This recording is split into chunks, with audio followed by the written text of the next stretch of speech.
ఐటీలో ఎంట్రీ కావాలా? Trainee software engineer గా అజా కోడింగ్ ట్యూటర్ లో 2 వీక్స్ ట్రయల్ పీరియడ్ లో వెంటనే చేరండి.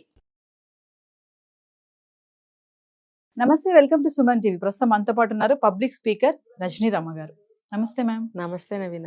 మ్యామ్, ఇప్పుడు చేసే వీడియో ఎవరిని ఉద్దేశించి కాదు. అంటే కొంతమంది అలా ఉన్నారు మహిళలు, అంటే అతిగా పూజలు చేసేవాళ్ళు. అంటే ఒక సంఘటన జరిగింది కాబట్టి మాట్లాడుకుంటున్నాం మనం. ఒక దగ్గర అతిగా పూజలు చేస్తుందని చెప్పేసి హస్బెండ్ ఫ్రస్ట్రేట్ అయిపోయి ఆ అమ్మాయిని పెట్రోల్ వేయడము, అంటించడం జరిగింది. చనిపోలేదు ఎవరు, బట్ ఇద్దరికి మంటలు అంటుకున్నాయి. అంటే అతిగా పూజలు చేయడం ఏంటి మేడం? అంటే అతిగా కూడా పూజలు చేస్తారా? అదే పనిగా పూజలు చేస్తానే ఉంటారా? గతంలో ఒక మన మూవీలో ఒక ఇన్సిడెంట్ గుర్తొచ్చింది నాకు. ఇది చూడగానే ఆవిడ ఎక్కువ పూజలు చేస్తూ చేస్తూ అతని మొహం అంతా కూడా మసి అయిపోయేది. అంటే అది కొంచెం మనకి వినడానికి హాస్యంగా ఉంది. హారతి ఇచ్చి ఇచ్చి ఇచ్చి పటాలు కూడా చాలానే ఉంటాయి, దేవుని పటాలు కూడా. అంటే అది హాస్యంగా అనిపిస్తున్నా, ఇది మాత్రం కొంచెం అతిగా పూజలు చేయడం వల్ల కుటుంబాన్ని పట్టించుకోకపోలేదు అనేది హస్బెండ్ చెప్పిన మాటలు. అంటే కొంతమంది ఉన్నారు కదా, అందరి గురించి వద్దు మనము, అలా అతిగా పూజలు చేసేవాళ్ళు, వాళ్ళ గురించి ఒక్కసారి ఏం మాట్లాడతారు? ఉన్నారండి అతిగా పూజలు చేసేవాళ్ళు. అంటే పూర్వకాలం నుంచి చాదస్తంగా పూజలు చేసేవాళ్ళు ఉన్నారు. కానీ ఇప్పుడు ఏంటంటే ఈ మీడియా వచ్చిన తర్వాత పూజలు ఎలా చేయాలి, ఎలా చేస్తే మీకు డబ్బు వస్తుంది, ఎలా చేస్తే మీకు ఉద్యోగం వస్తుంది, ఇలాంటివన్నీ చెప్పటం వల్ల పిచ్చిలో పడిపోయారు. అంటే గుడ్డి నమ్మకం అంటారు కదా, గుడ్డి నమ్మకం లాంటి పిచ్చిలో పడిపోయి అదే పనిగా చేసేస్తున్నారు. ఇప్పుడు కొంతమంది ఇంకా వారాలు చేస్తున్నారు. ఇన్ని వారాలు, 40 వారాలు, 30 వారాలు, 11 వారాలు, ఇలా వారాలు పిచ్చిలో పడిపోతున్నారు. ఇప్పుడు భగవంతుడిని నమ్ముకుంటే మంచి జరుగుతుంది, కాదని అనం. దానికి కొన్ని ఇవి ఉన్నాయి, ప్రొసీజర్స్ ఉన్నాయి.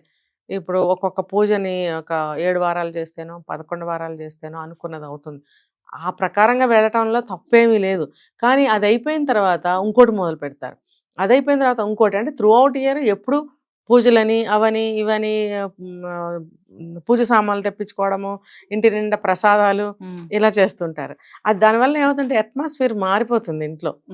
ఇంట్లో ఎప్పుడు చూసినా పొగలు, అగరబత్తులు వెలిగించడము, ప్రసాదాలు, దేవుడి కొబ్బరికాయలు కొట్టడము, పసుపు కుంకాలు పంచుకోవడానికి లేడీస్ని పిలుచుకోవడాలు, అంటే గంటల పూజలో కూర్చోవడము, ఇలాంటివి అసలు చాలా మంది ఇళ్లలో జరుగుతుంది. ఇంకొకటి ఏంటంటే కొంతమంది భర్తలు నాస్తికులు కూడా ఉంటున్నారు. లేకపోతే కొంతమంది చదువుకునే పిల్లలు ఉంటారు ఇంట్లో. వాళ్ళకి సకాలంలో భోజనం అందాలి, సకాలంలో వాళ్ళు బయటకు వెళ్ళాలి, ఇవన్నీ కొంచెం డిస్టర్బ్ అవుతూ ఉంటారు. అంటే అవన్నీ చేయకుండానే మొత్తం పూజలకే ఉంటారంటారు. ఎక్కువ శాతం అక్కడ ఉంటున్నప్పుడు డిస్టర్బ్ అవుతుందండి ఇల్లు. ఇప్పుడు పిల్లలు బయటకు వెళ్ళాలి, భర్త బయటకు వెళ్ళాలి అర్జెంటుగా, ఉండండి పూజ అయ్యే వరకు ఎలా వెళ్తారు, ఆగండి అని ఆపేస్తే అక్కడ మిస్ అవ్వచ్చు, బస్ మిస్ అవ్వచ్చు, ఇంకోటి ఏదన్నా మిస్ అవ్వచ్చు. లేదు ఈవిడితో ఏదైనా ఒక విషయం ఇంపార్టెంట్ చెప్పాలి అని అనుకున్నప్పుడు పూజలో ఉందనుకోండి, చెప్పలేకపోతారు. ఇంకా కొంతకాలం అయ్యేటప్పటికి ఈవిడ ఇంతేలే అని చెప్పి ఆవిడని పక్కకు పెట్టడం మొదలు పెడతారు.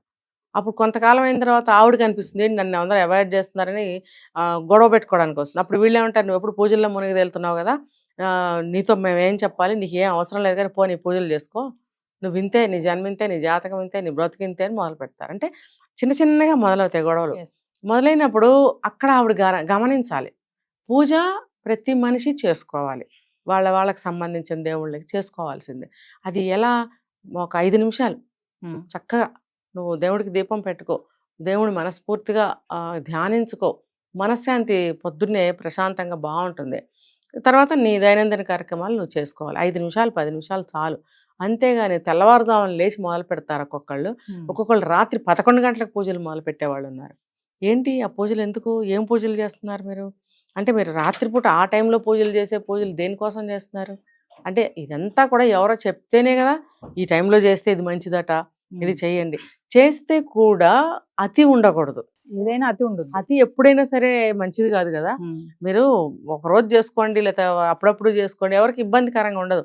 నువ్వు ప్రతిరోజు ఇవాళ ఇదంటావు, రేపు అదంటావు, ఎల్లుండి ఇదంటావు. కొంతమంది చూడండి, ఇవాళ ఈ షష్ఠి, రేపు ఆ పంచమి, రేపు అది చెప్తూ ఉంటారు చాదస్తం. అవన్నీ ఏంటంటే ప్రాణప్రతిష్ఠ చేసి గుళ్ళల్లో దేవుళ్ళకి చేసే పూజలు అవి. ఎవ్రీడే ఆ తిథి ప్రకారం ఆ స్వామికి ఇంకా చేస్తూ ఉంటారు పూజలు, పురోహితులు చేస్తారు. పురోహితుల పనే అది కాబట్టి, ఇన్ని గంటలు వాళ్ళు గుళ్ళో ఉంటారు కాబట్టి వాళ్ళకి కుదురుతుంది. సంసారంలో ఉన్న స్త్రీలకు ఎలా కుదురుతుందండి? నువ్వు ఏదైనా ఒక రోజు చేసుకో, శుక్రవారం మంచిగా అమ్మవారికి చేసుకోవాలా చేసుకో, లేదు ఒక సోమవారం శివుడికి చేసుకోవాలా చేసుకో. అలా స్పెసిఫిక్గా ఏదైనా ఉందంటే ఆ రోజు నువ్వు చేసుకో, ఎవరు ఏమనరు ఇంట్లో, అంత ఇబ్బంది కూడా కలగదు. నువ్వు ఇవాళ ఇది రేపు ఇది ఎల్లుండి అని రోజు నువ్వు అలాగే ఉంటే వారం అంతా ఈవినింగ్ అంటావు, మరి రాత్రి పూజ అంటావు, ఒక్కొక్కరు చేదస్తం మధ్యాహ్నం పూజలు చేస్తారండి. అంటే ఏదైనా స్పెసిఫిక్గా ఏదో ఒక నవరాత్రులు అనుకోండి, ఫుల్ డే పూజలు చేసుకోవచ్చు. దానికి ఒక విశిష్టత ఉంది కాబట్టి, ఇంపార్టెన్స్ ఉంది కాబట్టి ఆ రోజుల్లో అందరూ చేసుకుంటారు. ఓకే, సంవత్సరం పొడుగుతా నువ్వు 3 పూట్ల పూజలు చేస్తాను అని అంటే అది అది చాలా కష్టమైన విషయం. పూర్వకాలంలో ఇళ్లలో కొంతమంది అలా చేసుకునేవారు. అది ఎవరో పెద్దవాళ్ళు ఇంట్లో ఉంటే వాళ్ళు చేసుకునేవారు. ఉమ్మడి కుటుంబాలు ఉండేవి. మిగతా వాళ్ళకి అన్ని విషయాలు వాళ్ళు చూస్తూ ఉండేవారు. భోజనం తయారు చేయటం కానీ, వాళ్ళ వాళ్ళ అవసరాలు తీర్చడం, అలా అందరూ ఉండేవారు కాబట్టి ఓకే, ఒకళ్ళు ఎవరో పూజ చేస్తూ ఉండేవారు. ఎందుకు, ఇంటికి మంచిది దేవుడు పూజ చేస్తే అని. ఇప్పుడు అలా ఉందా అండి? చిన్న ఫ్యామిలీసు, భార్యాభర్త పిల్లలు ఉంటారు. నువ్వు పూజల్లో మునిగి తేలితే ఎంత కోపాలు వస్తాయి ఇంట్లో. భర్తలు కూడా దూరం అవడానికి ఇదొక కారణం, గొడవలు రావడానికి ఇదొక కారణం. నాస్తిక భర్తలు ఉంటారు, వాళ్ళు సహించలేరు. కొంతమంది దేవుడు పటాలు ఎత్తేసిన వాళ్ళు ఉన్నారు, కొంతమంది ఆ పటాలు తీసుకెళ్ళి రోడ్డు పారేసిన వాళ్ళు ఉన్నారు, నీళ్లు పోసేసిన వాళ్ళు ఉన్నారు, కొట్టేవాళ్ళు ఉన్నారు, పెద్ద పెద్ద గొడవలు చేసేవాళ్ళు, అన్నీ జరుగుతున్నాయి. ఇప్పుడు చంపడానికి కూడా వచ్చారు. మరి ఇప్పుడు మీరు చెప్పిన దాని ప్రకారం ఆయన ఇంతకాలం, వాడి వయసు మనకు తెలీదు, ఇంతకాలం చూసి చూసి చూసి ఆయన ఏం చేశాడు, ఆ పెట్రోల్ తీసుకొచ్చి పోసాడు. మరి ఇద్దరు కూడా ప్రమాదకరమైన స్థితిలో ఇరుక్కున్నారు కదా. అంటే ఆయన కూడా ముందు చెప్పే ఉంటాడు, ఆయన అయిష్టత ఆమెకి తెలిసే ఉంటుంది. తెలిసి కూడా నువ్వు అలా ఎందుకు చేస్తున్నావు? ఆయనకి ఇష్టం. ఇప్పుడు చూడండి, భార్యాభర్తలు ఇద్దరు కూడా ఒకళ్ళకి ఇష్టం లేని పని ఒకళ్ళు చేయకూడదు. ఒకవేళ తప్పనిసరి పరిస్థితులు అయితే లిమిట్గా ఉండాలి. ఫ్యామిలీ మెంబర్స్ని లెక్క చేయకుండా నువ్వు ఏదో పెద్ద ఘనకార్యం సాధించినట్టు అలా చేయటం అనేది ఫ్యామిలీకి చాలా నష్టం జరుగుతుంది అనేది ఇది ఒక ఉదాహరణ. ఇంకా కొంతమంది ఉంటారు, తెల్లవారుజాము లెగవటమే టీవీలో ఆన్ చేస్తారు, భక్తి టీవీలు. అంటే ఇప్పుడు భక్తి టీవీ పెట్టుకుని చూస్తుంటే చాలా భక్తురాలు అని అనుకుంటారని పిచ్చి భ్రమలో ఉంటారు చాలామంది. అది ఏమవుతుంది, తెల్లవారుజామున లేచి చదువుకునే పిల్లలు డిస్టర్బ్ అవుతారు, నిద్రలో ఉండేవాళ్ళు డిస్టర్బ్ అవుతారు, చుట్టుపక్కల వాళ్ళు డిస్టర్బ్ అవుతారు, లేకపోతే వేరే మతస్థులు ఉండొచ్చు పక్కింట్లో, లేకపోతే పక్కింట్లో ఎవరైనా నాస్తికులు ఉండొచ్చు. నువ్వు అదే పనిగా అవి పెట్టేస్తే ఎందుకు? సమాజం అన్న తర్వాత కలుపుకుంటూ వెళ్ళాలి. నేను ఇలాగే ఉంటాను అని అంటే కుదరదు. అంటే నిత్యం పూజలు చేస్తూ కుటుంబాన్ని కూడా పట్టించుకున్నటువంటి స్త్రీలు కూడా ఉన్నారంటారా? ఎందుకు లేరు? ఉన్నారు. అందుకే కదా ఈ గొడవలు. నాస్తికులు ఉన్నారనుకోండి ఇంట్లో, ఇంకా చాలా గొడవలు అవుతాయి. పొద్దున్నే టీవీలు పెడితే ఎవరికైనా ఎలా ఉంటుంది చూడండి ఒకసారి. అసలు అప్పుడే మంచి నిద్ర పడుతూ ఉంటుంది.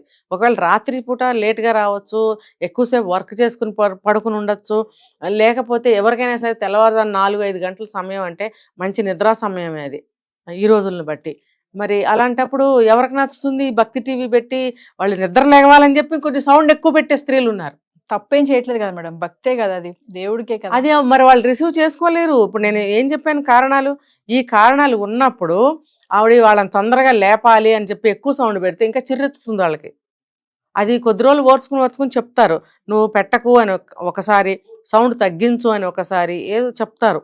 చెప్పినప్పుడు వినేవాళ్ళు ఉండరు. ఇంకా ఏంటి నేను పెట్టుకోవద్దా అని వితండవాదం చేస్తారు. అప్పుడు ఒకళ్ళ మీద ఒకళ్ళకి ద్వేషాలు, కోపాలు బాగా పేరుకుపోయి ఉంటాయి. దాని పర్యవసానమే ఈయన పెట్రోల్ పోయడం. పెట్రోల్ పోస్తే ఇక్కడ వరకు అంటుకోదా అండి? మరి అది ఆయన ఆ కోపంలో అది కూడా గ్రహించలేక పెట్రోల్ పోసేసాడు మొత్తం. అంటిస్తే ఏమైంది, అక్కడి నుంచి అక్కడి వరకు అంటుకుంది, ఇద్దరు కూడా కాలేరు. అది ఎంత ప్రమాదం చూడండి. ఒకవేళ ప్రాణానికి హాని కలగకపోయినా ఒళ్ళంతా ఇంజురీస్ అవుతాయి. మరి కాలిన మచ్చలతోటి మిగతా లైఫ్ ఎలా ఉంటుంది? అసలు వాళ్ళు ఇంకా కలిసి ఉండగలరా? కలిసి ఉంటారా ఇంకా వాళ్ళు? చూడండి ఎలాంటివి జరుగుతాయో. మరి అంటే అతి దేనికి పనికిరాదు. అంటే ఏది అతిగా చేయకూడదు. అతిగా ప్రేమించడం కూడా తప్పే, అతిగా ఆలోచించడము, ఇలా అతిగా పూజించడం కూడా, అతిగా భక్తి చేయడం అన్ని. ఇంకా ప్రతిరోజు గుడికి వెళ్దాం అంటారు కొంతమంది. అది అవుతుందా చెప్పండి? ఈ రోజులను బట్టి అవ్వదు. నెలకొకసారి కూడా గుడికి వెళ్ళే పరిస్థితి ఉండటం లేదు ఇళ్లలో. వెళ్తూ గుడి గోపురం చూసి దండం పెట్టుకుని వెళ్ళిపోతున్నారు. అంత బిజీ లైఫ్ అయిపోయింది. ప్రతిరోజు గుడికి వెళ్ళాలంటారు. లేదు వాళ్ళు రాలేదు తోడు, వీళ్ళే వెళ్తారు. తర్వాత పొద్దున్నే వెళ్ళిపోతారు, 10 గంటలకైనా వెళ్తారు, 12 గంటలకు తిరిగి వస్తూ ఉంటారు 4 ఆడవాళ్ళని వేసుకుని. ఇళ్లలో మగవాళ్ళకి పిచ్చి కోపం వస్తుంది అనమాట. అలా ఉంటుంది. Thank you.